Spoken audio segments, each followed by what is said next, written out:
परंतु कालची जी घटना घडली तिच्याने निश्चितपणाने कोपरगाव एका प्रकारे हादरलेला आहे। अशा पद्धतीचा जवळपास 5-10 वर्षांमध्ये दिवसा ढवळ्या गोळीबार झाल्याचा प्रकरण अजून तरी आपल्या कोणाच्या स्मरणात नाही। आणि साहेब, सगळ्यांनी व्यथा मांडली ही खरी आहे। अतिशय पोटतिडकीने त्यांनी या ठिकाणी गेले 30-30, 40-40 वर्ष या कोपरगाव नगरीमध्ये सर्व सामाजिक राजकीय वेगवेगळ्या पदाधिकारी म्हणून ही सर्व मंडळी काम करते आहे। आणि काल कधी नव्हती ही घटना झाल्यावर इतका प्रश्नांचा भडीमार म्हणा, मेसेजेस म्हणा, कॉल्स आले की भैया साहेब कुठेतरी आपल्याला या विषयामध्ये लक्ष घातलं पाहिजे। अशा पद्धतीच्या घटना दिवसेंदिवस वाढत चाललेल्या आहे आणि याला कुठेतरी आळ घातली पाहिजे, आळा बसला पाहिजे। आणि म्हणून स्वाभाविकरित्या काही दिवसांपासून मी देखील त्या ठिकाणी पेपर वाचतोय, कुठेतरी असं शंका येते की आपलं कोपरगाव बिहार झालंय का काय असा प्रश्न आमच्या सर्वसामान्य नागरिकांमध्ये पडायला लागलेला आहे। कारण की 9 सप्टेंबर मध्ये या ठिकाणी कळतं की एक गोळीबार झाली। काल जे आरोपी होते त्यांच्याच हातून ती गोळीबार झाल्याचं कळलं। मग 9 सप्टेंबर ते काल 19 सप्टेंबर 10 दिवस आपलं पोलीस प्रशासन काय करत होतं हा खऱ्या अर्थाने पडलेला प्रश्न आहे। आणि मग त्याचं उत्तर कुठेतरी या ठिकाणी बोललेल्या वक्त्यांमधून जाणवतं की कुठला तरी राजकीय पदाधिकारी असल्यामुळं त्याला त्या ठिकाणी 9 सप्टेंबरला प्रोटेक्शन मिळालं का काय, कोणाच्या सांगण्यावरून त्या ठिकाणी हस्तक्षेप करून त्याला थांबवले का काय, किंबहुना लोकप्रतिनिधींनीच त्या ठिकाणी आपल्यावर दडपण आणलं का काय, अनेक प्रश्नांना पेव या शहरामध्ये फुटला। कारण की आपल्या आधी या ठिकाणी देशमुख साहेब म्हणून पीआय कार्यरत होते। कुठल्याही प्रशासकीय अधिकाऱ्याचा कार्यकाळ पूर्ण झाल्यावर बदली होत असते, परंतु स्वाभाविकरित्या कार्यकाळ पूर्ण न होताच बदली झाल्यामुळे आणि नवीन काहीतरी पोलीस पीआय आलेले आहे आणि सगळ्यांमध्ये कुतूहल होता की कार्यकाळ संपायच्या आधीच या ठिकाणी आचारसंहिता लागल्याच्या आधी पोलिसांची बदली झालेली आहे। आणि काही राजकीय उतावळे कार्यकर्ते त्या ठिकाणी शहरभर दिंडोरा पिटवत होते की आता आमच्या विचाराचे अधिकारी आलेले, आता एका एकाला दाखवतो।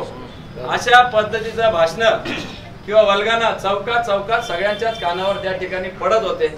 परंतु अनेक वक्त्यांनी सांगितल्याप्रमाणे आम्हालाही वाटलं की कुठेतरी आपल्याला सिंगम जाऊन पुढचं काय ते कोणतं सिंबा जाऊन सिंगम आले का काय।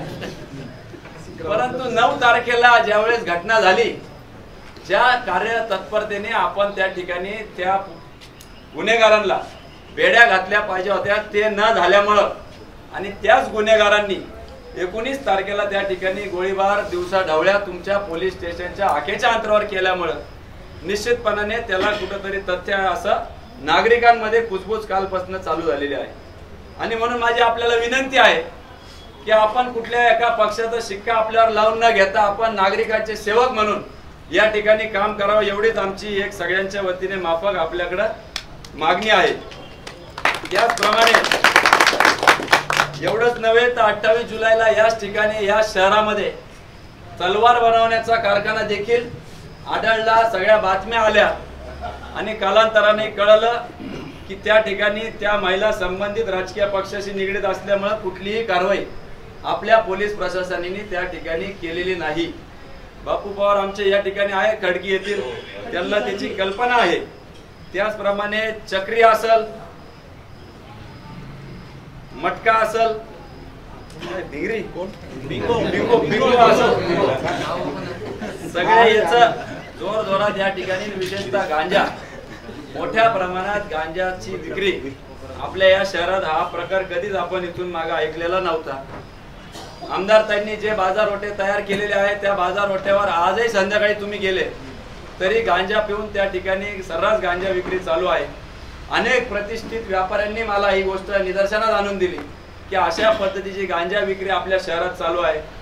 2 आठवड्यापूर्वी गणपती मिरवणुकीला गेले असताना एका महिलेने मला थांबवलं 1 आठवड्यापूर्वी आणि त्यांनी कळकळीने सांगितलं की आमच्या या ठिकाणी चिरंजीवाला एका गांजा पिलेल्या माणसाने अडून शिवीगाळ केली आणि मारण्याचा प्रयत्न केला।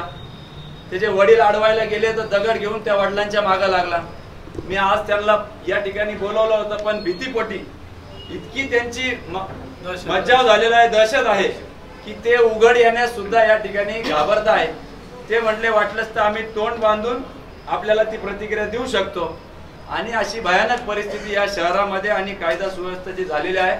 म्हणूनच आम्ही म्हणतोय कदाचित हे बिहार झालंय का काय असा प्रश्न आम्हाला सगळ्यांना पडलेला आहे. 3 सप्टेंबर रोजी देखील अशाच पद्धतीची घटना ज्याचा उल्लेख जितूभाऊ रणछोड यांनी केला.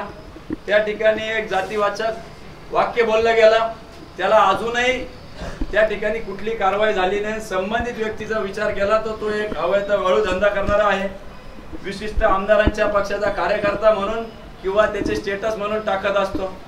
एवढंच नव्हे तर 10 ऑगस्ट रोजी त्या ठिकाणी मुस्लिम ग्रंथाची विटंबना झालेली आहे. सद्दामबाई आहे, अल्ताफबाई या ठिकाणी आहे, त्याचा अजून सुद्धा छडा या ठिकाणी लागलेला नाही. आणि दुर्दैवाने आमदारांच्या गावापासून हाकेच्या अंतरावर ती घटना घडती. अशा पद्धतीने अल्पसंख्याक समाज असेल, मागासवर्गीय समाज असेल, सर्वसामान्य आमचे युवती असतील ज्यांच्या समोर ही गोळीबाराचं प्रकरण झालं, जे आज कॉलेज महाविद्यालय जाण्यामध्ये घाबरत आहे. अशा प्रकारे प्रचंड असंतोष नागरिकांमध्ये, पालकांमध्ये आणि सर्वसामान्य नागरिकांमध्ये तयार झालेला आहे. तेवढंच नव्हे तर या ठिकाणी धर्मगुरू असतील, कुठल्याही धर्माचे असो, त्यांना दिवसा ढवळ्या त्या ठिकाणी मारहाण झाली. तक्रार करूनही त्याच्यावर कुठलाही आजपर्यंत त्याचा छडा लावला गेलेला नाही. एवढंच नव्हे तर पत्रकारांनी रेशन दुकानात जाण्याचा प्रयत्न केला, त्यांना देखील त्या ठिकाणी रेशन दुकानांमधून धक्काबुक्की देऊन त्या ठिकाणून हकलून देण्यात आलं. एवढंच काय तर मी या ठिकाणी आवर्जून आपल्याला सांगू इच्छितो की हे आम्ही 18 महिने जवळपास 1.5 ते 2 वर्ष सातत्याने तहसीलमध्ये होणाऱ्या दर महिन्याच्या दुसऱ्या सोमवारी त्या ठिकाणी आम्ही निवेदन दिलेले आहे. रेशनचा घोटाळा मोठ्या प्रमाणात आहे. नुसते 4 लोक तुम्ही अटक केले याच्याने ते समाधान होणार नाही. त्याच्या मागचा उद्देश काय होता, त्याच्या मागचं सार काय होतं, या सगळ्या गुन्हेगारी मागचा सार एकच आहे की या शहरात चालू असलेले 2 नंबरचे धंदे आणि त्याच 2 नंबरच्या धंद्याला कुठेतरी आळा न घातल्यामुळे ही कोपरगाव शहराची परिस्थिती आज झालेली आहे. इथून माग दुर्दैवाने म्हणजे सांगायची वेळ आलेली आहे की कधीच अशा पद्धतीचं राजआश्रय या ठिकाणी कोणी लोकप्रतिनिधी असतील किंवा विशेषतः काळे साहेब असतील, अशोकदादा असतील, बिपिनदादा असतील, आमदारदादा असतील असं झालं नाही. परंतु दुर्दैवाने आजच्या लोकप्रतिनिधीकडून असं होताना वारंवार दिसून येत आहे. त्यांचे स्टेटस ज्यांनी ठेवले, आता यांनी ज्यांचा उल्लेख केला त्याचा या ठिकाणी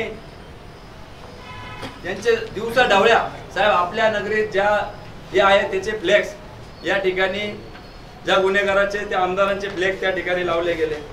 कालचा ज्यावेळेस गुन्हा घडत होता त्याच्या आधी स्टेटस होता बॉस, आमदारांचं स्टेटस होतं त्याचा बॉस. आणि कुठेतरी हाच बॉस त्याला तिथं 9 तारखेला गोळीबार केल्यानंतर सुद्धा ह्याच बॉसने त्याला प्रोटेक्शन दिलंय का काय, आमचा हा तुम्हाला पहिला प्रश्न आहे की ह्याच बॉसमुळे तुम्ही 9 तारखेला गोळीबार केल्यानंतर सुद्धा 10 दिवस राजरोसपणे या गणपतीच्या मिरवणुकांमध्ये त्या ठिकाणी राजकीय कार्यक्रमांमध्ये किंवा फ्लेक्स लावून या शहरामध्ये हा गुन्हेगार फिरत होता. तुम्ही त्याला अटक का केली नाही हा आमचा सर्वात पहिला प्रश्न. या बॉसला तुम्ही घाबरताय का? आमचं एकच म्हणणं आहे की या ठिकाणी कुठलाही राजकीय आमदार किंवा पुढारी हा बॉस तुमचा नसावा. ही सर्वसामान्य जनता ही तुमची बॉस आहे, या ठिकाणी दिला जातोय. त्याच बॉसचा तुमच्या तिथं फोटो परत आलेला आहे, तुमच्या पोलिसांच्या उपस्थितीमध्ये काढलेला आहे. हे त्याच बॉसनी परत तुमच्या या इलिगल त्या ठिकाणी फ्लेक्स लावून त्या ठिकाणी तुमच्या दिवसा ढवळ्या तो सांगू राहिला त्या ठिकाणी त्याचं स्टेटस आहे. एवढंच नव्हे तर ज्या गुन्हेगारावर, दोन्ही गुन्हेगारावर तुम्ही गुन्हे नोंदवलेले आहे या ठिकाणी त्यांनी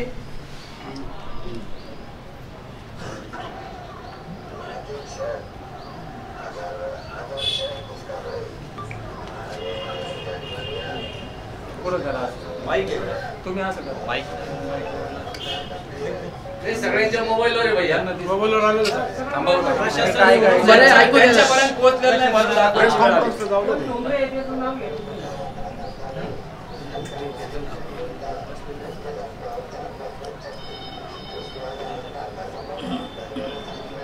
आमदारांचं नाव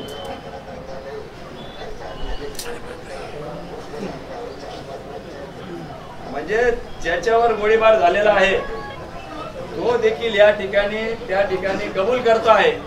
या ठिकाणी आमदारांचे पीए आमदार स्वतः त्या संबंधित व्यक्तीच्या मागे आहे. आणि म्हणून माझा तुम्हाला प्रश्न आहे की तुम्ही या गुन्ह्यामध्ये त्यांचं नाव घेणार आहे का नाही. कारण की काही महिन्यांपूर्वी याच ठिकाणी जेव्हा गुन्हा घडला त्यावेळेस एवढे प्रमुख महत्वाचे गुन्हे घडले त्यावेळेस कधीच पोलीस स्टेशनला आले नाही. परंतु कुठेतरी राजकीय द्वेषापोटी रात्री 2 वाजेपर्यंत या ठिकाणी बसून विशिष्ट आमच्या पार्टीतील राजकीय पदाधिकारी नेत्यांचे नाव त्या ठिकाणी गावण्यासाठी 2 वाजवले इथं. आणि आपण कुठलीही शहानिशा न करता आमच्या त्या राजकीय कार्यकर्त्यांचे किंवा नेत्यांचे नाव त्या पोलीस कंप्लेंट मध्ये टाकली होती. आणि म्हणून दिवसेंदिवस पोलीस स्टेशनवरचा विश्वास या ठिकाणी उडत चाललेला आहे. एवढंच नव्हे तर मी आपल्या सगळ्यांच्या समोर सांगू इच्छितो की ज्या वेळेस आमच्या या ठिकाणची होतकरू युवती कुमारी दर्शना पवार MPSC मध्ये सर्वात पहिली महाराष्ट्रामध्ये या ठिकाणी फॉरेस्टच्या परीक्षेमध्ये उत्तीर्ण झाली. तिचा राज रोजपणे त्या ठिकाणी डोंगराच्या पायथ्याशी मर्डर झाला आणि त्यावर चकार शब्द सुद्धा आमच्या आमदारांनी लोकप्रतिनिधींनी त्या ठिकाणी सभागृहामध्ये मांडला नाही. मी त्या ठिकाणी सभागृहामधून माहिती घेतली. त्या ठिकाणी 15 ते 20 आमदारांनी त्या प्रश्नामध्ये सहभाग नोंदवला. पण दुर्दैवाने आमच्या आमदारांना आमच्या या ठिकाणी होतकरू MPSC पास झालेल्या युवतीच्या साठी एक चकार शब्द देखील सभागृहामध्ये मांडला नाही. अशा आमदारांचा लोकप्रतिनिधींचा कोपरगावकरांच्या वतीने मी जाहीर निषेध या ठिकाणी सर्वसामान्य आमच्या भगिनींची काळजी नाहीये, सर्वसामान्य लोकांची काळजी नसून गुंड पोसवण्यामध्ये धन्यता ते मांडत आहे. मी आपल्या माध्यमातून त्यांना देखील सांगू इच्छितो की ही परंपरा आपली कोपरगाव शहराची नाही.